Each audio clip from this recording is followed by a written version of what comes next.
उत्तर प्रदेश के समस्त शिक्षा मित्र भाइयों एवं बहनों, मैं उमा देवी, आम शिक्षक शिक्षा मित्र एसोसिएशन के अध्यक्ष। मैं काफी दिनों से विसंगतियां तो देख रही हूं, मात्र एक मोड़ के लिए इन विसंगतियों को मैं खून का घूंट पीकर बर्दाश्त कर रही हूं। समय और हालात से समझौता करना मेरे से बढ़िया क्या कोई सीखेगा। मैंने तो हर मोड़ पर शिक्षा मित्र परिवार के हित के लिए अपने को कुर्बान किया। मेरी कुर्बानी भुनाने के लिए उत्तर प्रदेश में इतने चाटुकार नेता खड़े हैं जो खुद शिक्षा मित्र भाई बहनों को नाना प्रकार की ऑडियो वीडियो पोस्ट डाल डाल करके बरगला रहे हैं। हकीकत कड़वी सच्चाई जो है उसको बयां करने में जितने चाटुकार नेता हैं सभी को शर्म आ रही है। अरे खुल के बोलो ना कि बहनों का त्याग आज रंग ला रहा है, बहनों का समर्पण आज सभी के जीवन की नैया बन रही है, बहनों का योगदान आज सभी को रोटी देने जा रहा है और बहनों का त्याग और तपस्या आज सभी को सम्मान दिलाने जा रहा है। तुम्हारी नेतागिरी हकीकत में बंद होगी, इसमें दो राय नहीं, क्योंकि उमा देवी लोहे के तरह तपी है और सोने के तरह चमकी है। सुन लेना ध्यान से, तुम्हारे धूमिल करने से, तुम्हारे पीठ पीछे शिकायत करने से, तुम्हारे फर्जी कमेंट लिखने से और तुम्हारे बड़बोलेपन से उमा देवी की छवि को धूमिल नहीं कर पाओगे। उमा देवी ने जो त्याग किया है वो ईश्वर साक्षी है। मेरे इको गार्डन में जितने भी आए, पूरे उत्तर प्रदेश के भाई बहन ध्यान से सुनिएगा, आप लोग जितने भी आए सब खेले अलग अलग रंग से, सबका एक अलग रंग रहा, फिर भी मैंने सभी को समेटा। समेटने के पश्चात जहां विसंगतियां रहीं मैंने कड़ा डिसीजन लिया, जहां परिस्थितियां रहीं वहां मैंने उनको समझाने की कोशिश की, लेकिन जब अपने खेल में वो पास नहीं हुए तो वो वहां से 9-2-11 हुए। अब जिन लोगों ने 9-2-11 कर लिया अपने आप को, आने के लिए वो बेताब है, लेकिन वो आए किस मुंह से, क्या मेरे सामने कहेंगे, किन बातों को कहेंगे।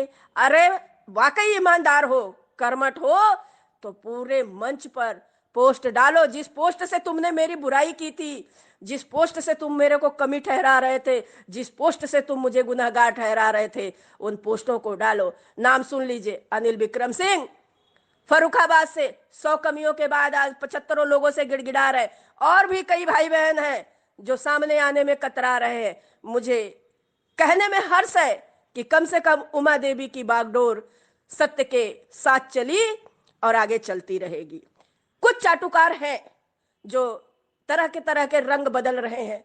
रंग बदलना शिक्षा मित्र परिवार की अहम भूमिका हो चुकी है।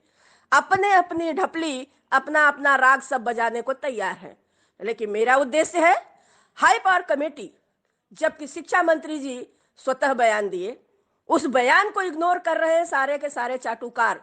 उन्हें शर्म आ रही है हाई पावर कमेटी का नाम लेने में, क्योंकि high power committee Uma Devi के सम्मान में बनी और जितने वहां आए सब 4 दिन में गायब हो गए, कोई वहां रुका नहीं।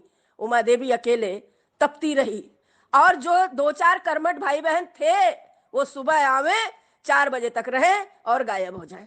कोई वहां समय अगर पूर्ण रूप से दिया हो तो उस पिपलेश्वर महादेव को सौगंध खा करके कह दे कि हाँ, उसने 12 महीना रात और दिन इको गार्डन में काटा हो। अगर इस बात को साक्षी मानना हो तो प्रशासन, ये लाइव मीडिया हमेशा मुझे ला करके खड़ा करके बयान लेती थी और मैं बयान 24 घंटा देती थी। क्यों? मात्र इसलिए कि मेरे भाई बहनों को सच्चाई पता चले। और रही बात समझने ना समझने की, प्रशासनिक तौर पर मैं एक बात बहुत कड़वे भाव में कहूंगी कि किसी नेता की सुनवाई नहीं है। ध्यान से आम शिक्षा मित्र सुन ले, किसी भी नेता के बहकावे में आम शिक्षा मित्र भाई बहन ना आवे। जो आएगा सामने कड़वा सच उसको स्वीकार करिएगा। इसलिए कह रही हूं कि कुछ भाई बहनों के प्रश्न मेरे पास आते हैं कि दीदी ये हो रहा है, वो हो रहा है। जी नहीं, अभी किसी ने आंखों से नहीं देखा है कि क्या हो रहा है। और सत्यता सुन लीजिए, मेरा एक लाइन का आप लोगों से आग्रह है कि जो मिल रहा है वो आप लोग अभी खुशी खुशी लीजिए। जितने दिन नौकरी रहेगी, सत्ता में जो भी पार्टी बैठेगी, मांगने का काम उमा देवी करेगी। और शासन से हक है हमारा कि जो भी सरकारी कर्मचारी है, जो भी सत्ता में बैठती है सरकार, उससे मांगता है। और रही बात विषम परिस्थितियों की, तो सबके चेहरे मैंने देखे। विषम परिस्थितियों में कोई माई का लाल नहीं था जो अगवानी करके खड़ा हो जाए। और कोई कह तो दे भला कि उसको परमिशन मिली थी धरना लगाने की। हाँ, हमें परमिशन मिली थी राजीव किशन भाई के पैड पर गुजरात से, और मैंने लगाया धरना। पहला धरना मैंने लगाया लक्ष्मण मेला मैदान, और बाकी तो फिर बाद में सबने अपनी ढपली बजाना शुरू की। विचार करिए, उमा देवी के पास जो कोई आया 4 दिन रहा, उसने अपने अपने कारगुजारी अपने अपने तरीके से की और अपने अपने घर को चलता बना। पूरे साल कौन रहा? किसकी सेवा निलंबित की गई? किसको सजा दी गई जिसको आज तक 1 रुपया नहीं सरकार ने दिया? विचार करिए जरा सा। वह केवल इकलौती उमा देवी थी। उमा देवी उस दंश को आज भी पी रही है, मात्र इसलिए कि शिक्षा मित्र हित में सारे काम हो जाए। और सुन लीजिए, मैंने जब निःशुल्क धरना चलाया, मेरे पीठ पीछे लोगों ने खूब लूटे। मुझे बाद में पता चला, काफी कुछ भाई बहनों ने बताया मुझे। मैंने कहा जब मैंने मना किया था तो आपने क्यों दिया? और आ जाइए कड़वी सच्चाई। जब कुछ भाई बहनों ने कहा कोर्ट के मामले में उमा देवी ने कैसे क्या किया है, अरे पढ़े लिखे हो, मैं संगठन का पेपर दे रही हूं, तुम एनजीओ बता रहे हो। मैं नियम पूर्वक चल रही हूं, तुम्हारे पास खुद की अकल नहीं है, अपने अकल को बढ़ाओ। अगर अकल नहीं है तो शांति से रहना सीखो। रही बात, जहां नियम होता है वहां किसी के मुंह की नहीं चलती है, किसी का चेहरा नहीं देखा जाता है, किसी को वहां पे चेहरा मोहरा नहीं बनाया जाता है। उमा देवी ने जो किया है न्याय संगत किया है। उत्तर प्रदेश का कोई भाई बहन खड़ा होकर के कह दे कि उमा देवी को उन्होंने मुकदमे करने का पैसा दिया है, उन्होंने वकील खड़ा करने का पैसा दिया है। आपने जो दिया उनमें से ध्यान से सुनिए, कुछ भाई बहनों ने ईमानदारी से 2000 रुपए दिए। ध्यान से सुन ले, लिस्ट है मेरे पास, मैं उजागर वो भी करूंगी। मैं तो खून के घूंट पी रही हूं, मैं तो मामला अभी चल रहा है कोर्ट में, इसलिए मैं धैर्यपूर्वक चल रही थी। कुछ भाई बहनों ने 500 रुपए दिए, कुछ ने 1000 रुपया दिया, कुछ ने का मतलब समझिए, नहीं मैं 3500 लोग वो मैंने निःशुल्क याची बनाया। और सुनिए सच्चाई, आज खून के घूंट पी करके ही मैं बोल रही हूं इस चीज को। सुनते सुनते मेरे भी कान पक गए। जो मुझे चेक दे करके गए उनकी चेकें बाउंस हो गई। कुछ जो मुझे आए सामना करने, उन्होंने हाथ पर जोड़ लिया कि बहन जी मैं असहाय हूं। फिर भी मैंने सभी का अपना समझ करके उनकी परिस्थितियों से मैंने काम को आगे बढ़ाया। और मैं धन्यवाद दूंगी उन वकीलों को जिन्होंने मेरे हाथ जोड़ने पर शिक्षा मित्र परिवार के लिए हित में खड़े हो गए। उन्होंने अपनी जो फीस थी उसको भी कुछ समय के लिए रोक लिया, और बाद में मैंने अनुनय विनय किया कि मैं आप तक पहुंचाऊंगी जरूर, वो तैयार हो गए। और सुनिए कड़वी सच्चाई, जो लोग भौंक रहे हैं ये गलत हुआ है वो गलत हुआ है, अरे एक दिन अब तुम्हारा अपना खुद का घर चला के देखो यारो, अपने आप समझ में आ जाएगा कि उमा देवी ने 1 साल कैसे परिवार चलाया। कितने कड़वे सच्चाइयों को उमा देवी ने जहर को पी लिया, कितने नालायकी कर्मों को उमा देवी ने मां के समान अपना हित समझ करके, परिवार का हित समझ करके उसको शांतिपूर्वक चला दिया। और सुनो, ज्यादा जब उड़ रहे हो तुम लोग तो एक लाइन की बात, लाख कोशिश कर लो, जब तक उमा देवी नहीं खड़ी होगी तुम्हें सम्मान किसी कीमत पर नहीं मिलेगा। क्योंकि मैंने पहला छुरा जो चलता है सर पे सहर स्वीकार किया। बाद में काफी ढोंग रचते गए लोग, ढोंग अपना अपना बंद करो, अपने अपने घर को शांति से रहो, सम्मान मिलने दो।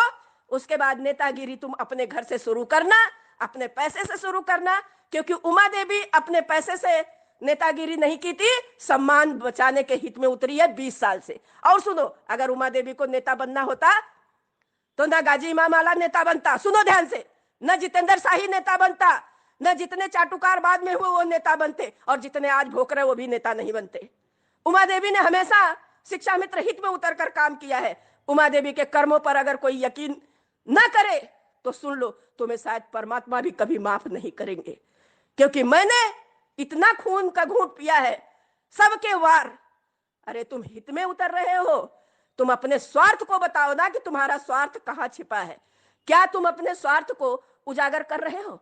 अगर नहीं उजागर करते हो तो मैं जैसे अन्य नेताओं के स्वार्थ को उजागर की हूं और करते देर नहीं लगाऊंगी। अब आइए सुनिए एक और कड़वी सच्चाई।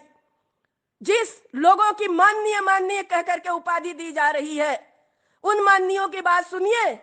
यही सत्यम दुबे, दिसंबर महीने में ये आया लड़का, इसको मैंने सम्मान एक बेटे के तरह दिया। इसने वहां की गतिविधियों पे कहीं मीडिया से लड़ जाए, कहीं आम शिक्षा मित्र भाई बहनों से लड़ जाए और कहीं ढेरों विसंगतियां पाल ले। और सुनिए, इसने मेरे खिलाफ मुख्यमंत्री जी के पोर्टल पे जांच डलवाई। जांचें हुई 4 महीना और मैं क्लीन चिट हुई। मुझे पूर्ण रूप से सारे कागजात, सारे जितने भी अवशेष थे मैंने दिखाए, शासन ने मुझे बरी किया।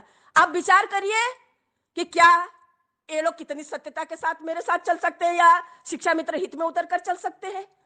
दूसरा, प्रमोद मणि को ले लीजिए। प्रमोद मणि ना बाल घुटवाया है ना जनेऊ का त्याग किया है। मैं किस हिसाब से इन लोगों को आगे बढ़ाऊं?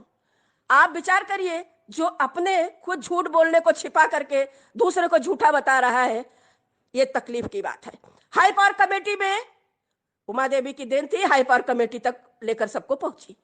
खुद विचार करिए, जो सीधे बोल नहीं पा रहा है, जो निकल घर से चल नहीं पा रहा है, जिन्होंने अर्थीयों को कंधा नहीं लगाया, जिन्होंने अनाथ बच्चों के सर पे हाथ नहीं फेरा, जिन्होंने त्याग नहीं किया, आज उनकी गुणगान, 4 दिन के आने वालों के गुणगान, और जिन्होंने अपना सर्वस्व न्यौछावर किया।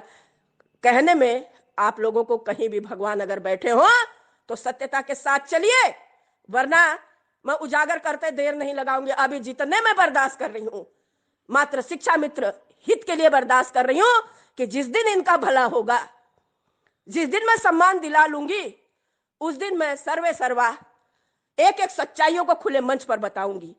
मैंने ये बात कई बार कही है, वीडियो में, ऑडियो में, और आज फिर कह रही हूं कि हां, जितनों ने मेरे साथ गद्दारी की है मैं खुले मंच पर बताऊंगी। क्योंकि मैं वो मां हूं, मैं वो बहन हूं, वो बेटी हूं, वो पत्नी हूं, जो संजीदगी के साथ अपने परिवार से लेकर के समाज तक की कड़ियों को जोड़ती हूं। मैं उन में से नहीं हूं कि मैदान से मुंह फेर करके भाग ले अपने स्वार्थ में। मैं हमेशा सामना कड़वी सच्चाइयों का की हूं। और सुनो जितेंद्र शाही, तुम्हारे लिए, तुम ही कहते थे कि अरे इको गार्डन में तो कुंभ का मेला लगा है। अरे गद्दार, कभी तूने परिस्थितियों को याद किया कि जिस बहन के पैर छुए बिना तू कभी शासन में नहीं पहुंचा, जिस बहन ने तेरे सर पे हाथ नहीं फेरा तब तक तू 1 रुपये की मदद नहीं की, तब तक तू कहीं बाहर नहीं निकल पाया। अपने दिन को भूल गया, अपने समय को भूल गया, अपनी बोली हुई बातों को गिरगिट की तरह रंग बदल करके दरकिनार कर दिया। उन बहनों के त्याग और तपस्या को भुनाने की कोशिश न करना।